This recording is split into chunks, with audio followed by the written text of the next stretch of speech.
Hi, good afternoon. Thanks for joining us today. My name is Skip Darmody from the College of Continuing Studies. Today we'll be talking about our new night social work degree program, and you'll have an opportunity at the end of the session to ask your questions.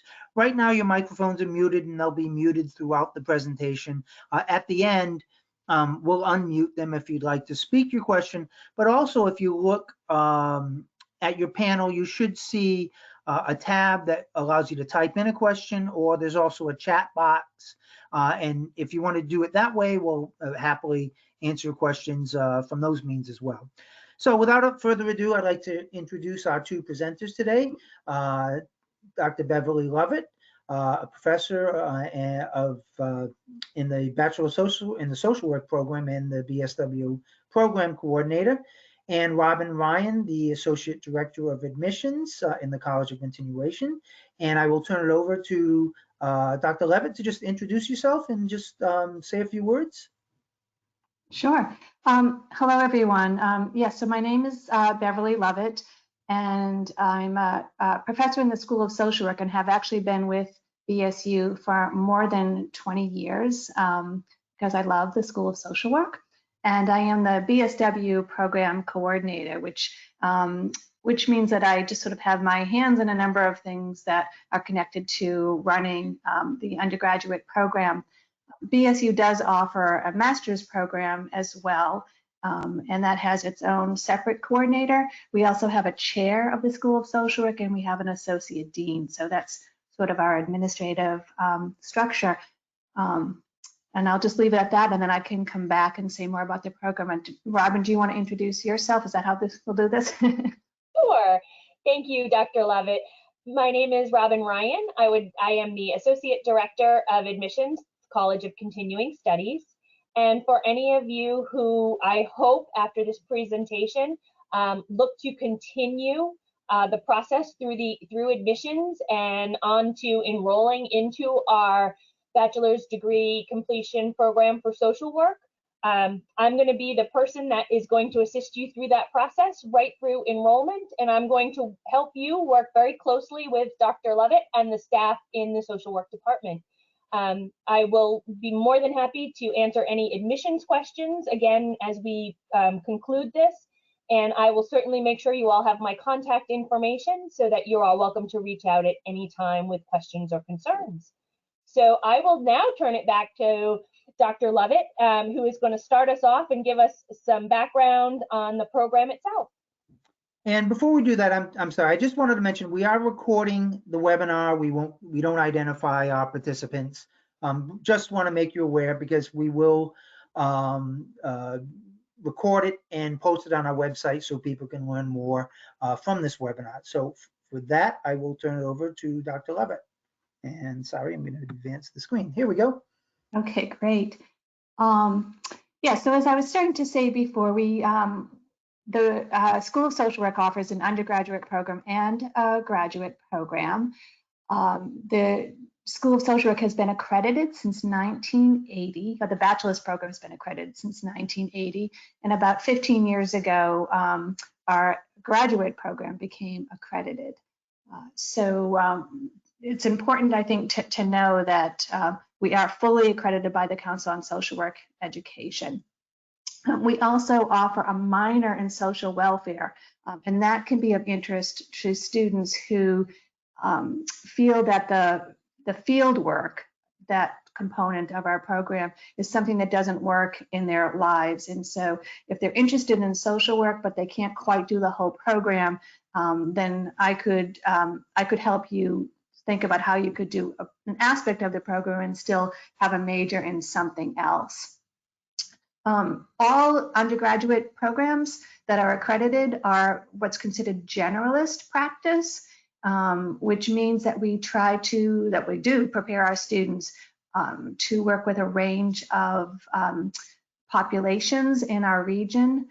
We make sure that students are very knowledgeable about current social work methods that are steeped in what we call evidence-based practice, so that you would have all the skills that you would need to work in a range of settings the theories under your belt that sort of guide those skills and practice interventions. And we are highly really devoted to work with diverse and vulnerable populations, particularly in southeastern Massachusetts, which is where we're housed. We try to build on the liberal arts perspective, which means that we continue the important skill of engaging in critical thinking as you continue on with the learning of the skills and the theories and the research that goes into being a competent professional social worker. You want to do the next slide? So as I was saying, we are a generalist program, which means that we don't offer any specialties or concentrations at the undergraduate level, and that's true for every accredited BSW program. Specialization comes at the graduate level, but we can help students to build a program that is of interest to an area that they'd like to work in upon graduation. And we can do that through the field education piece that we have, and I'll talk more about that in a minute. We can do that through directed studies, where students can engage in a unique course that they design themselves alongside with a faculty member. And students can do that through elective courses that we offer. So, for example, if somebody was particularly interested in aging, they could do 2 field placements with older adults. They could take an elective in aspects of social work practice in aging, and they might want to do a directed study with some aspect that they're not quite getting in their coursework, or something that they got exposed to in some field education that they'd like to dig a little deeper into. And that way they could begin to kind of put together a focus for themselves, but it wouldn't technically be a specialization. And then if someone was interested in the minor, which is 18 credits, what that means is that those students do not take the practice in field placement or field education courses. But it can be helpful to students who think they want to do something in the area of human services, but whose maybe life challenges or situations that they have going on make field work a challenge. Okay, next slide. Students who graduate with a BSW are eligible to take the state licensure exam. Massachusetts has a multi-level state licensure process. We have more levels of licensure than many other states, but there is one that fits at the BSW level. And our students tend to take that, and we have a very high pass rate on that. And it's a nice credential to have when one is looking for jobs in social work. And that's the exam is done through the state. We prepare students through coursework, of course, but then they take an exam, pass the exam, and then apply for the level of license. It sounds more complicated than it's actually not complicated at all. We suggest students take the exam pretty close to graduation while all that information is nice and fresh in your minds. And I won't go through all of this, but I wanted to just show you what it would look like to come into the program. And so you can see some of the courses that you would take and hopefully that you would find interesting. So this is, while we've been around for a long time, since 1980, and we've expanded our day social work program to over 300 majors, and we've expanded our MSW program, which we have full-time, part-time, and we're now starting a weekend program.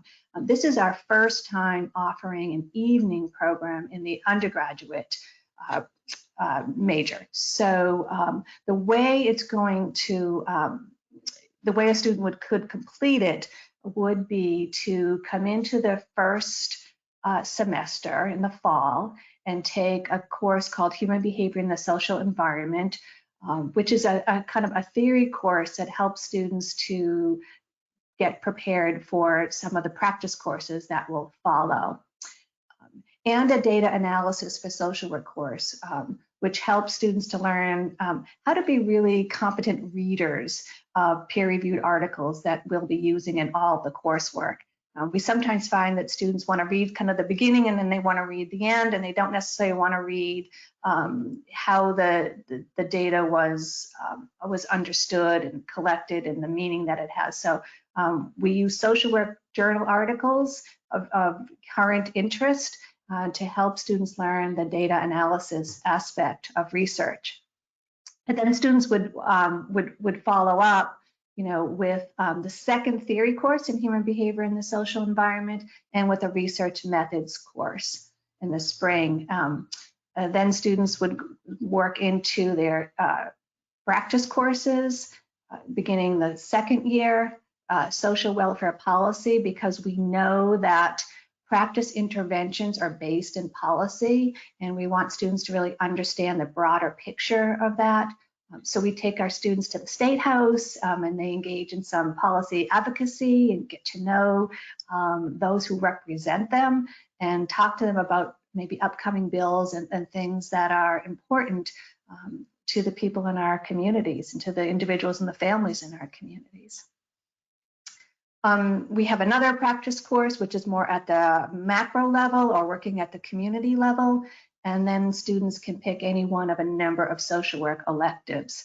The final year would be where that 464-hour internship comes into play, which is across an academic year. Students are matched and placed by our field staff. So students don't have to find those placements on their own. We have contracts with organizations that know our program and know the kinds of things our students have to learn in order to pass the licensing exam and to meet our full accreditation standards. So students have come in, they have interviews with our field staff, get to know them, what do they like, what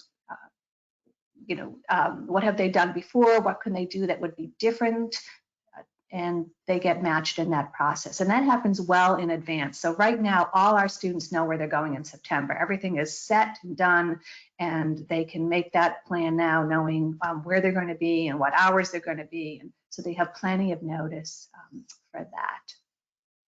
And all of those practice and field courses, those are the ones that are for people who are majoring in social work and not for those students who wish to do the minor.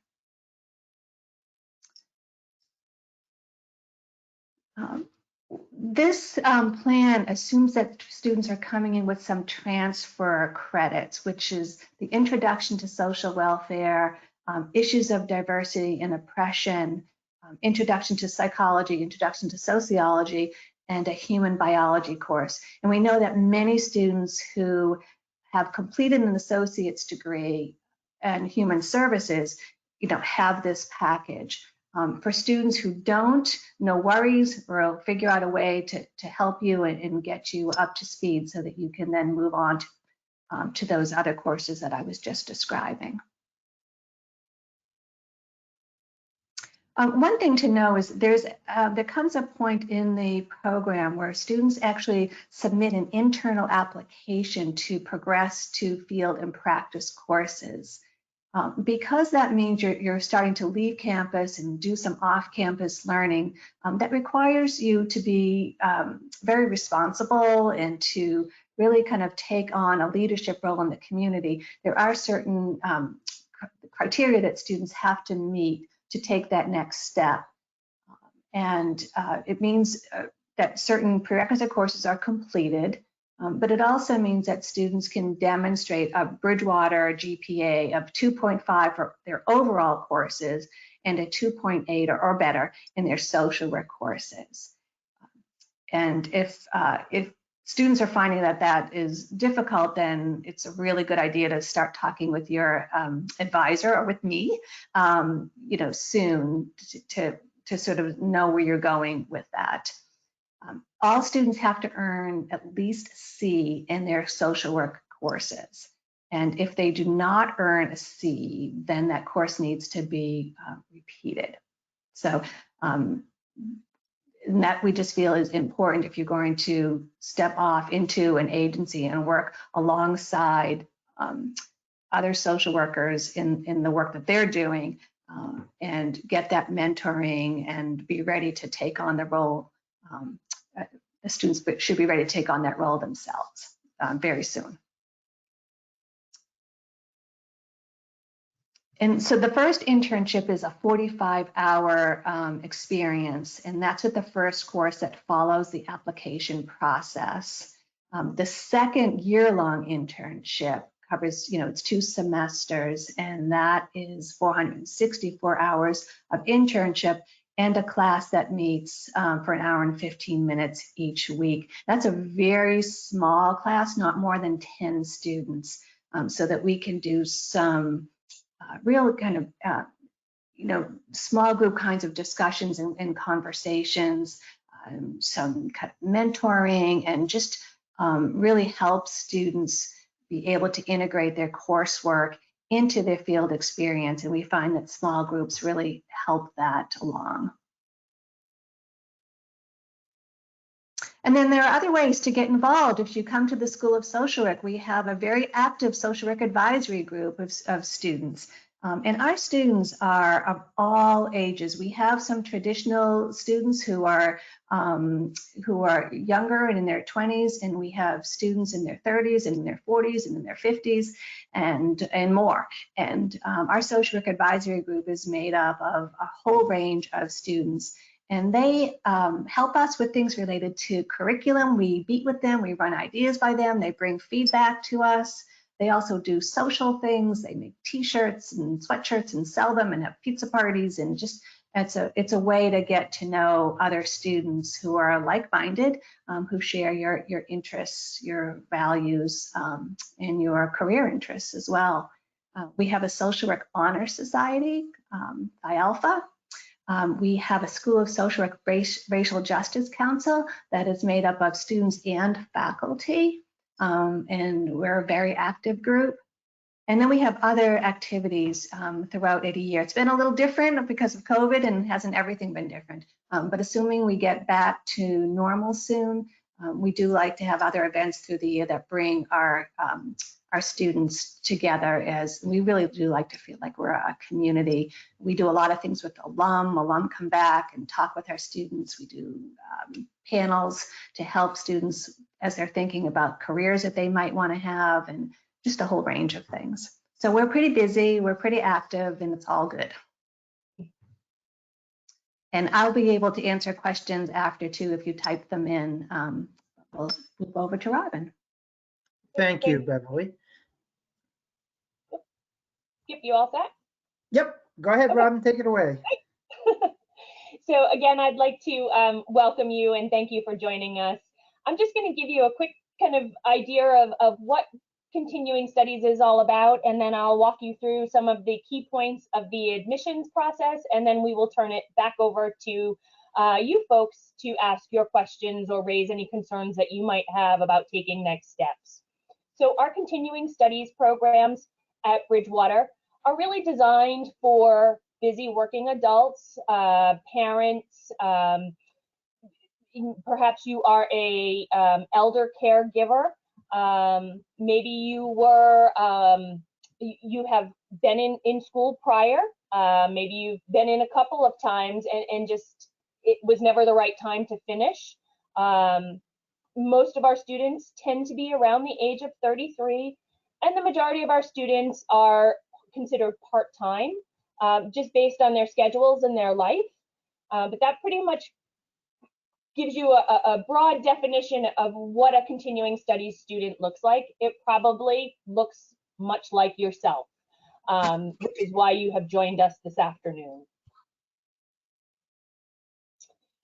The College of Continuing Studies offers about 500 night or online courses. Some of the benefits, we do have summer sessions, which run, we have 2 5-week summer sessions. We offer usually over 400 courses and they are a mix of day classes, night classes, and/or online classes. We also offer winter intersession classes. And, I think I will just provide a little caveat. Chances are winter intercession would not be something that would fit a social work class. So chances are you would have your winters off, your holiday, that holiday break, kind of a nice breather, although I don't know if the holidays is a breather. And then we also have the ability to mix night and online courses generally in the College of Continuing Studies. So the admissions process, this is a very simple process, and I know that, when somebody says, oh, you have to go through an admissions process, kind of the red flags go up and the bells and whistles go off. I know my heart tends to race a little bit, but we have a very seamless online application process. There is no essay. We do not require SATs. You simply would go on to our website, which we can provide you with the link, and you fill out a 2-page application. It's pretty much general information, your name, your date of birth, some general information about where you live. We ask what program you're looking to pursue, how you're looking to pursue it, when you want to start, general information like that. There is, it will ask you to submit transcripts, and I will talk about that in a moment. But essentially, it takes about 15 to 20 minutes to complete from start to finish. Once you have submitted your application, we are going to require that you send official college transcripts from any academic institution you've attended where you have received academic credit. So many of our students come from multiple institutions. They may have started at Bristol Community College, and then perhaps they took some courses at UMass Dartmouth, and then they took some significant time off, and now they're ready to come back. We would require your transcripts from both Bristol Community College and from UMass Dartmouth. When we look at transferring credits, we will accept up to 69 transfer credits from a 2-year school and up to 90 credits from a 4-year school. We are looking for students, and please don't get hung up that, I don't have the right credits, or because as Dr. Levitt said, that's something that we can certainly work with you on a one-on-one basis. We are looking for, if you have 24 or more earned credits, we are looking for you to have an overall GPA of 2.0. One of the things I don't want you to panic about is, I didn't start off as the strongest student when I was starting my academic process. We will work with you. We will sit down and talk about different options of how to build your GPA back up if that is something that needs to happen. So, if this is something you want to do, I strongly encourage you to take those next steps. And we are here as a team, the continuing studies team, the social work team, to really make sure we're helping you take those next steps in both your academic and your professional life. When we conclude our presentation, you will at a later time, within probably about an hour, you will receive an email, and that is going to provide your application fee waiver by participating in this event this afternoon. We don't want you to pay our application fee. We want to reward you for listening, and so we will provide you with a code. The very last page of the application is the fee page, and there is actually a promo code box. We're getting as good as Amazon, but you put this fee waiver code right in the promo code box, and that should waive the $10 application fee for you.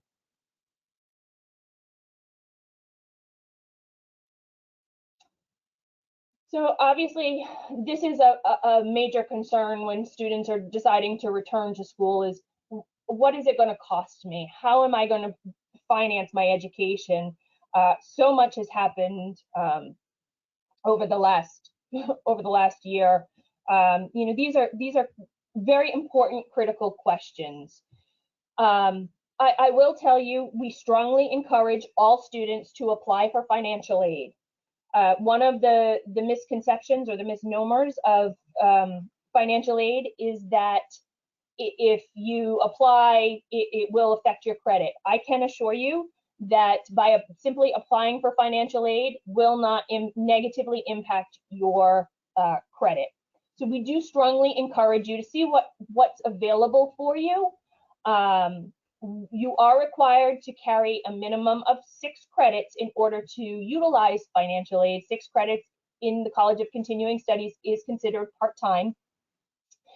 And if you didn't want to use financial aid, certainly there are payment plans available for students when working with the Student Accounts Office to come up with creative ways to help get to your goal of completing your education and actually getting your degree. Currently, the cost for a 3-credit course is $1,329.75, and there is a student fee of $25 that would be added in addition.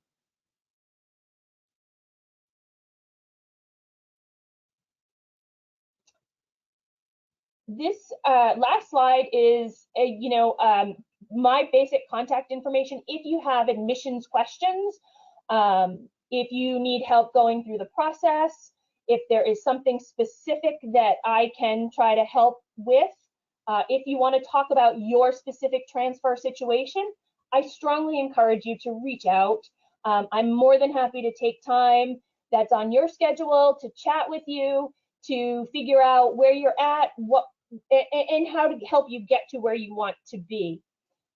I'm working very closely with Dr. Levitt, so there are going to be students that may want to move forward with this program that may not have all of the essential prerequisites, and we are prepared to help you kind of combat that so that we can get you on the right track and into the program and headed for degree completion. So please, don't ever think that this is not possible. It is absolutely possible, and we are here to work with you. I would like to now turn it over to all of you folks who are joining us for questions, concerns, comments, and both Dr. Levitt, myself, and Skip is here to also answer any questions you may have.